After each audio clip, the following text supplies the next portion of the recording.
जळगाव जिल्ह्यात विविध मतदारसंघामध्ये आता प्रत्येक पक्षातील उमेदवारांनी अर्ज दाखल केलेले आहे. यातच जळगाव जिल्ह्यातील महत्त्वाचा मानला जाणारा चाळीसगाव विधानसभा मतदारसंघ आहे. या मतदारसंघामध्ये पक्के मित्र आता पक्के वैरी झालेले आहे. कारण उन्मेष पाटील हे शिवसेना ठाकरे गटाकडून उभे आहेत, तर मंगेश चव्हाण हे भाजप पक्षाकडून उभे आहेत. का यांची चर्चा पूर्ण जळगाव जिल्ह्यात नव्हे तर उत्तर महाराष्ट्रासह आहे. यासोबत आपल्यासोबत बोलण्यासाठी आहे उन्मेष दादा पाटील. दादा, काय सांगणार? आपण उमेदवारी अर्ज दाखल करणार आहात. शिवसेना ठाकरे गटाकडून आपल्याला उमेदवारी मिळालेली आहे. चाळीसगाव विधानसभेमध्ये महाविकास आघाडीच्या माध्यमातून आदरणीय माजी आमदार राजूदादा यांच्या एक सामाजिक सलोखा, संयम, शांतता असलेल्या नेतृत्वाच्या मार्गदर्शनाने आम्ही निवडणुकीला सामोरे जातो आहे. खरं तर ही निवडणूक नाही आहे, चाळीसगाव तालुक्याच्या एक नवीन पर्वाची, एका नवीन क्रांतीची सुरुवात म्हणता येईल. कारण की गेल्या 5 वर्षामध्ये गांजा, चरस, आपण बघतोय ललित पाटीलचा संशयास्पद मुक्काम असेल, खुलेआम एका पोलीस कर्मचाऱ्याचा त्या ठिकाणी भोसकून केलेली हत्या असेल, भाजपाच्या नगरसेवकाला गोळ्या मारून केलेली त्या ठिकाणी खून असेल, असे अनेक प्रकार. आणि दुसऱ्या बाजूला 60 दिवस तंबू टाकून एक आमदार होऊन त्या ठिकाणी मनोरंजनातून चाळीसगावला केवळ आणि केवळ दिखाऊ त्या ठिकाणी जो पद्धतीने दिसतोय व्हर्च्युअल, तो टिकाऊ नसलेला हा विकासाचं एक अदृश्य चित्र खरं तर चाळीसगावकरांना प्रचंड वेदना देणारं त्या ठिकाणी आहे. आणि म्हणून महाविकास आघाडी आम्ही सगळे इंटॅक्टपणे होमोजिनियसली या शेती, माती, तरुण, युवा, रोजगार, एकही रोजगार नाही या 5 वर्षामध्ये, एकही सिंचन प्रकल्प नाही. आणि म्हणून चाळीसगावकरांनी आता ठरवलं आहे की आता आम्हाला बदल करायचा आणि महाविकास आघाडी म्हणून त्या ठिकाणी आम्ही सामोरे जातो. मी केवळ प्राथमिक स्वरूपात त्या ठिकाणी आहे, मात्र आम्ही सगळे एक संघपणे सामोरे जातो आहे. लोकसभेच्या वेळेस आपण टॉप 10मध्ये होतात, मात्र आपली उमेदवारी रद्द करण्यात आली. आपण एकदम लोकसभेमध्ये हुशार म्हणून आपण खासदार होता, टॉप 10मध्ये आलेला होता, मात्र आपली कारण काय होतं नेमकं की आपली उमेदवारी रद्द करण्यात आली? मला तर त्या प्रश्नाचं उत्तर मिळालं नाही. मी बहुजन समाजामध्ये जन्माला आलो, हा माझा गुन्हा होता का? भाजपाला तो वाटला की काय मला माहीत नाही. मी गुजरातला जाणाऱ्या पाण्याला विरोध करून खानदेशाची ताण भागवण्याच्या या ठिकाणी मागणी वजा आंदोलन केलं, त्याचा राग भाजपाला आला का मला माहीत नाही. मी गुजरातच्या पीक विमा कंपन्यांकडनं हजारो शेतकऱ्यांना त्या ठिकाणी गेल्या 4 वर्षामध्ये 3,000 कोटीपेक्षा जास्त पीक विमा त्या ठिकाणी मिळवून देण्यामध्ये प्रसंगी आंदोलन केलं, भूमिका घेतली. एक कठोर त्या ठिकाणी फॉलोअप करत असताना काहींना वेदना झाल्या, त्याचा काही माझा दोष होता का? भाजपाला त्याचा त्रास झाला की काय? आणि म्हणून राज्याला पॅटर्न देत असताना, देशाच्या संसदेमध्ये एक आयडियल पार्लमेंटरी म्हणून काम करत असताना की मला असं वाटतं भाजपाला त्याचा त्रास झाला का काय? आणि म्हणून मला असं वाटतं बरं झालं की ज्या म्हणजे आपण ज्याला म्हणतो कपटी मित्रापेक्षा त्या ठिकाणी दिलदार शत्रू बरा. मला एक 40 गद्दार ज्या उद्धवजींच्या आणि पवारांच्या पाठीत खंजीर खुपसणारे जे होते, त्याच्या आधी माझ्या पाठीत खंजीर खुपसणारा अलीबाबा आमच्या चाळीसगावमध्ये त्या ठिकाणी होता. आणि म्हणून या चाळीसगावमध्ये महाराष्ट्राच्या 40 गद्दारांनी जी त्या ठिकाणी गद्दारी केली, त्या टोळीमध्ये आमदार पळवणारा एक म्होरक्या देखील चाळीसगावचा आमदार होता. हा कलंक पुसला जाणार नाही कधी. या ठिकाणी जो प्रवास झाला गोवा, गुजरात, गुवाहाटी, त्यामध्ये या आमदार पळवणाऱ्या टोळीच्या म्होरक्यामध्ये जळगाव जिल्ह्यातले 2 म्होरके होते. त्यामुळे हा पण एक कलंक त्या ठिकाणी लागला आहे. आणि म्हणून आम्ही सगळ्यांनी ठरवलं आहे की आता या ठिकाणी नवीन क्रांती पर्वाला सिंचन, रोजगार, शाश्वत विकास आणि खऱ्या अर्थानं भयमुक्त तालुका. एका बाजूला आम्ही जलयुक्त केला होता, यांनी आता भययुक्त केला. सामाजिक तेढ, माणूसला माणूस म्हणून त्या ठिकाणी माणुसकी धर्म असला पाहिजे, कुठेतरी शेतकरी जात असली पाहिजे. पण दुर्दैवाने याला महामंडळ देतो म्हणून त्याला वेगळ्या पद्धतीने दिशा द्यायची. प्रत्यक्षात ती कंपनी आहे, त्याला ना अध्यक्ष ना सचिव, त्याला राईट्स आहे केवळ 3 मेंबर आहे, ते पण कोर्टाने फेटाळले. म्हणजे मी याचं कुठेतरी सवाला देतो म्हणून समाजामध्ये तेढ आणि फूट पाडायची एका प्रकारे एक अतिशय आपण ज्याला म्हणू की उथळ, घमेंडी त्या ठिकाणी आयतं मिळाल्याने, तंबू टाकून 2 महिन्यात मिळाल्याने त्याची जाणीव नाही आहे, प्रगल्भता नाही आहे, संवेदना नाही आहे.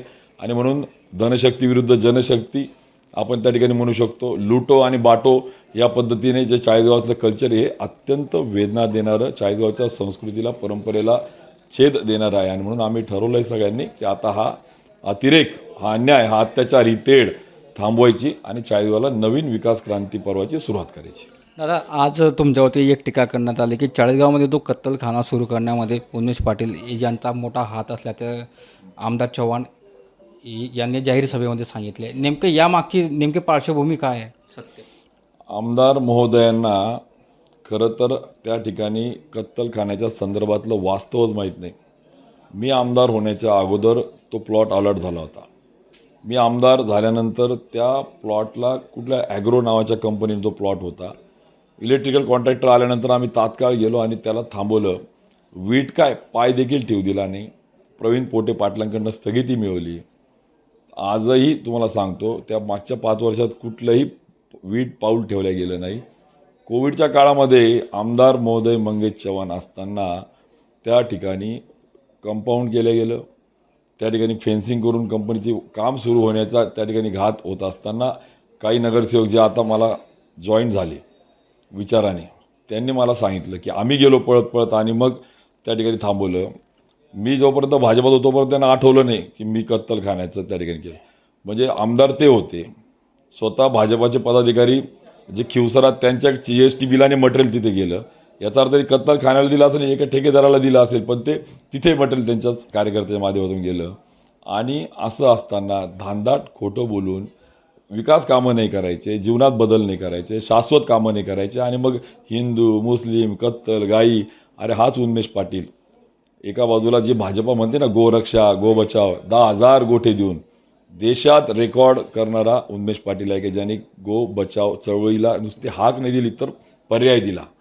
त्यामुळे मंगेश चव्हाणांची उंची किंवा तेवढी लायकी नाही त्यांनी माझ्यावरती आरोप करावे. त्यांची अजून मला असं वाटतं ही टर्म त्यांना अपघाताने मिळाली.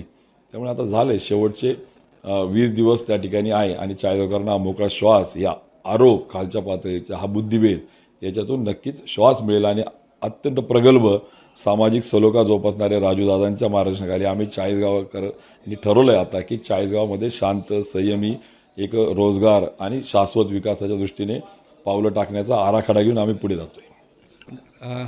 आव्हान देखील मोठं आहे. दोन मित्र आता एकमेकांच्या विरोधात ठाकलेले आहेत. त्यामुळे याकडे आपले विजयाचं गणित कसं असणार आहे? आव्हान मोठं म्हणजे धनशक्ती विरुद्ध जनशक्तीचं आहे.